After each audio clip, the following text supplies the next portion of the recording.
Hello, and welcome to Overheard Orlando. This is the ninth episode, and before we begin, I do just want to say that Black Lives Matter.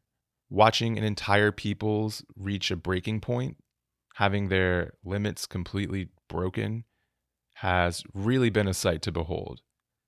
At times, it can be terrifying or awe-inspiring, but like a great storm, it's been brewing for a very, very, very, very long time. If you think that the current status quo is acceptable, I'm afraid you're just not paying attention. If you have ever been in the presence of a law enforcement officer and felt uncomfortable even when you were not guilty of a crime, that is not normal. These people were theoretically meant to protect us. I believe that if that was ever the guiding ethos, that they are far, far from that as it stands today.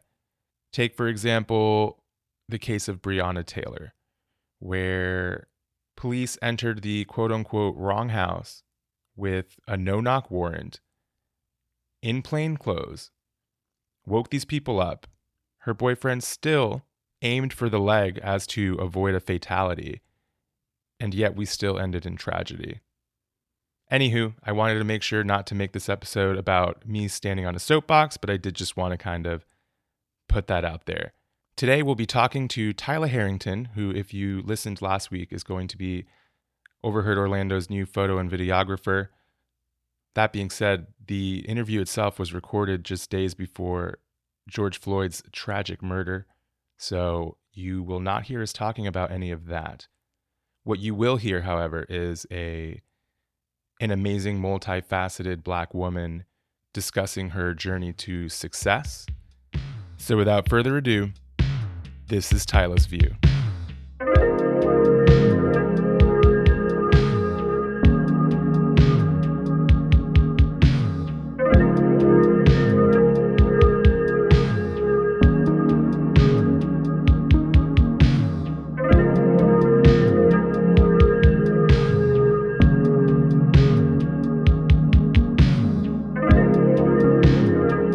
All right, so I'm here with the newest member of the Overheard Orlando team, Tyla Harrington, who will be doing photo and video for me from here on out.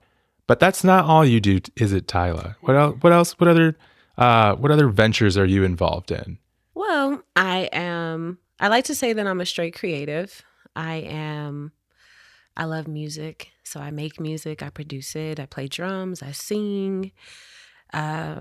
I do short films. I will paint. I can sew, I design. I just anything to keep the creative juices flowing. So out of all of the creative outlets that you're involved in, because I know that that's not even everything, what do you think is the most effective way that you express yourself? And maybe enlighten anyone listening as to why. The most the most effective way that I would say I express myself is through singing. It's not the thing that I'm best at, but my most effective expression is through the singing because I'm allowed to make noise. Sometimes we don't have the words. Sometimes we just need to make a little noise. Shortly before we met, or shortly before we met in person, you had told me that you were celebrating your 1 year anniversary from leaving the 9 to 5. And that is something that as a creative, I think everyone should aspire to try to do, because it just makes the creative process so much easier and allows you to really like manage your time better to kind of best serve your needs creatively. So what was that like, and how'd you do it? Because I would absolutely love to know. Well, in hindsight, what I'd say is, man, no matter how much of a plan you think you don't have a plan. You don't know. It's really jumping off the ledge. You're never as ready as you think you are.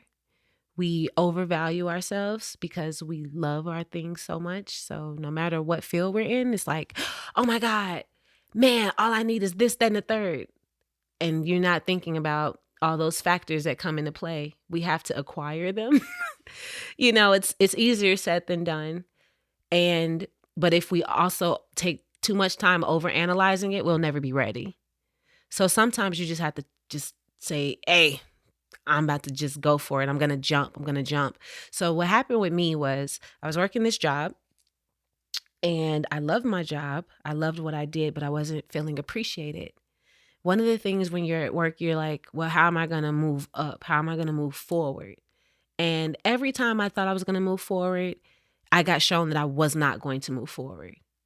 I had so many opportunities in the photography and videography realm, but I couldn't dedicate it to that because I'm working my 9 to 5. So it got to a point where there was so much drama in the office place and we're so scared. Like, uh, not to deviate, but David Banner has a quote that says, we are too afraid to die a little bit just to live fully. And sometimes we're like, hey, I want to quit. I know this isn't for me, but my money, I need this, I need that, I need this, I need that. And we don't say, hey, I might have to go through some hardship for a little while, but at the end of the day, if I work hard and put all my effort into it, if I really believe it, hey, it'll work out. So for me, it came a time where I was wanting to quit. I'm complaining to my husband. We worked in the same place. And he's seeing me go through this stuff every day, crying on my way to work, not smoking, chain smoking like 3 and 4 cigarettes on the way to work, and chain smoking while at work and chain smoking on the way back.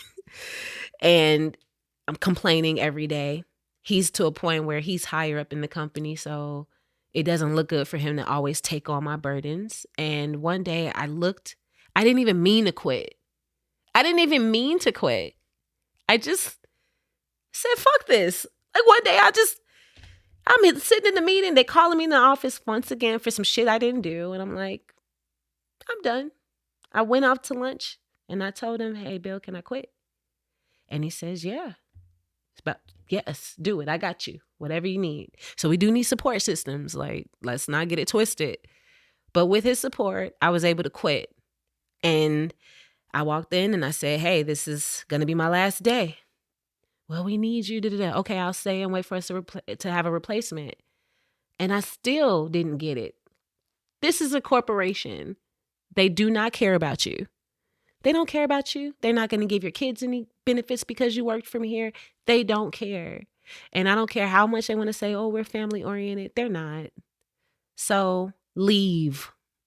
And that's what I did.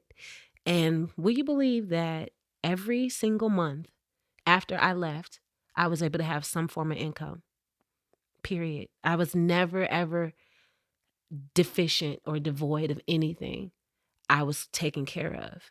But that came from that leap. I would not have ever been able to do this if I didn't have faith and just do it on some Nike shit.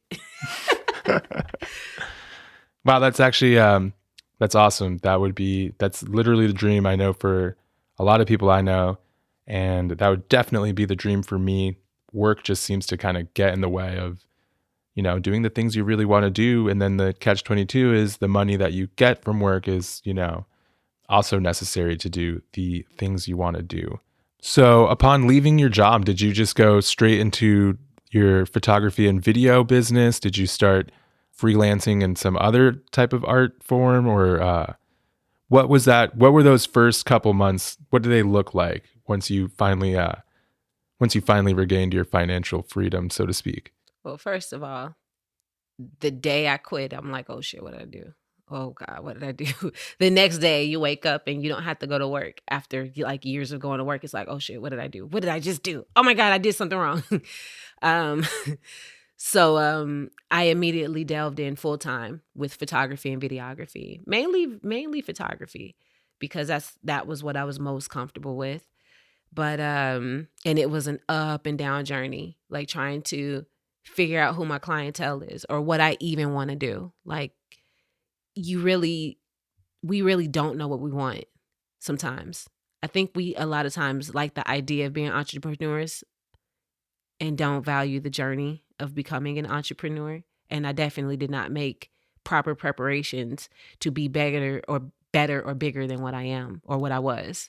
So I started doing like these photo shoots for like $150 for months. and chasing after that. And people, what I notice is like when you start chasing after $150, the people that are paying $150 get mad at you that they had to pay $150. And it's because you haven't set the value for yourself higher. So they think they can get away with not paying you what you're worth. And they try to haggle you down on your prices and everything. So I had to really, really make some quick changes in order to be a little bit more successful. And I still have work to do. But again, head first dive in, $150 to $200 per shoot. And I got a lot of work, quick jobs, quick, easy work, but that money just kind of falls through your pocket. It's not money that you can invest back into your business. So one thing I would tell anybody is to set your prices accordingly. Not only does it need to pay for your expertise, but you need to have at least money to really pay yourself and pay your business separately. So $150 does not belong to Tyla. It's like you split it down the middle. It was 75 and 75. So 75 goes to This Is Tyla's View and 75 goes to Tyla, the camera operator. And that's how you have to do it. I wish I would have known that. I definitely didn't know that. But we have to pay ourselves, our businesses. So that way, when you build up that little nest egg and then take the taxes out, you can still collect your income tax on it, or you can write things off. But you have to pay yourself like in two separate ways. Otherwise, you are struggling to keep your head up. So that's why $150 photo shoots don't work. What is one thing that you wish people would appreciate about your work? My craft here is kind of free, so I don't make any money off of it, but of course, visual artists who get commissions and stuff, they oftentimes encounter patrons who are a little less than appreciative or perhaps have unrealistic expectations. What's one thing that you would hope that people would appreciate about your art? I want people to be more comfortable with being themselves. We live in the Instagram, Facebook, Twitter, Snapchat, TikTok, immediate gratification type of world. We are dominated by images that are face-tuned to oh my God, there's so much. The fact that Khloe Kardashian can shave her jawline and become a whole different person. We are so addicted to this fake imagery of perfection, and we want to be that. I really would like to see more people, especially women, embrace how they look. You have cellulite. All right. It's fine, or you might have a little bit of crow's feet or your skin's not perfect. It's fine. But don't expect a person to completely change your entire visage through these pictures. A, it takes too much time. And B, it never looks good. I've tried it all. Like that liquify tool on Photoshop. It works magic, but it also can really harm your pictures. Like, be fine with looking how you look. And guess what? We're still going to see you in videos that are not edited that way. We're going to see you in person and we're going to know you don't look that way. So be fine with how you look. That's one thing I really, really, really, really wish people would get. And also know you can't look like Beyonce because you're not. Ooh. You're not Beyonce. You don't have Beyonce's team. You don't have Beyonce's genetics. You can't be somebody else. Be fine with being yourself. And that's what I try to do. Is my motto, my unofficial motto is making people see the best sides of themselves. You are valid how you are naturally, how you came out. I quite enjoy that motto. I think a lot of people do need to kind of receive that message, and the world would be a better place for it. So what's the future for This Is Tyla's View? This Is Tyla's View is going to eventually... Which actually, let me stop you right there. Explain to people who are listening who have no idea what I'm talking about, what is This Is Tyla's View? And then maybe let us know what the future holds for it. Okay, cool. So when I started with photography, I was putting people's pictures on my own page And it got to the point where my page was so heavily saturated with everyone else's pictures because I'm practicing that it's like, well, you need another page. I didn't know what to call this. I didn't intend on becoming a photographer. It was a kind of a joke. And I'm like, well, my Instagram handle is This Is Tyla. So I'm like, well, this is Tyla's view.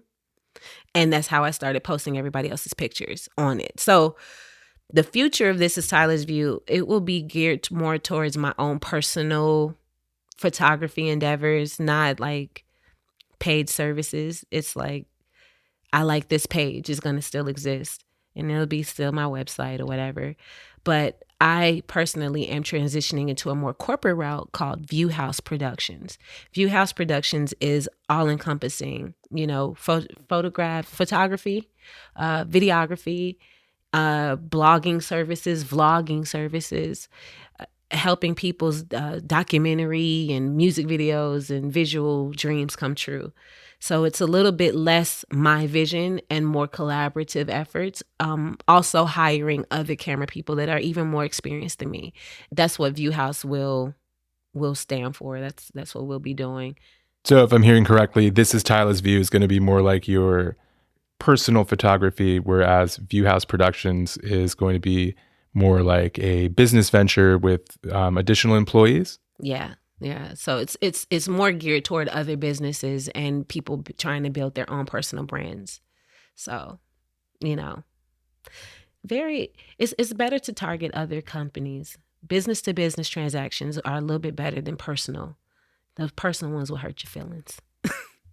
Amen to that. I totally hear that. I feel like photography, at least on the person to person level, would be really difficult just because people want to look so good in their pictures. It's pretty unrealistic. And, you have all kinds of apps now and stuff. And, people think that you can't tell when they've like over smoothed a photo, but it's quite obvious. And I've touched up a photo, I've posted selfies with a little touch up and whatever, but I've seen it go to some pretty major extremes.